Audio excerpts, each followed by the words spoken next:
छठ करबो ना।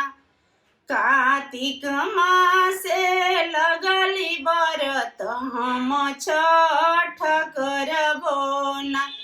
कहले कौन देव सुन धनिया हो हमार।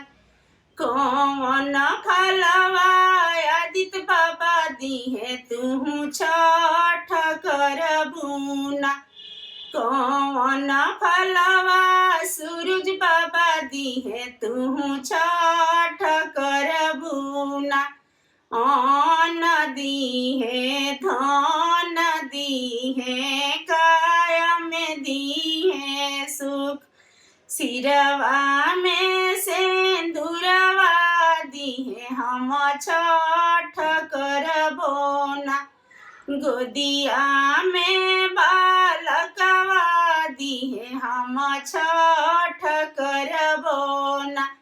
कहेली कौन देई सुन बबुआ हो हमार।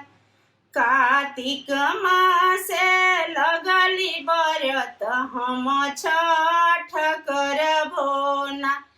कार्तिक मासे लगली बरत हम छठ करबो ना।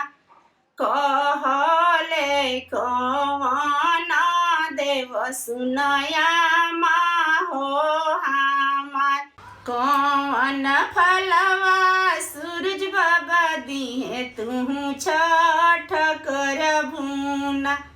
कौन फलवा आदित्य बाबा दिहे तू छठ करबू ना। अन्न दिहे धन दिहे काया में दिहे सुख।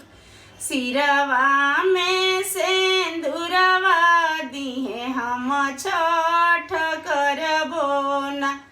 गोदिया में बालकवा दिहे हम छठ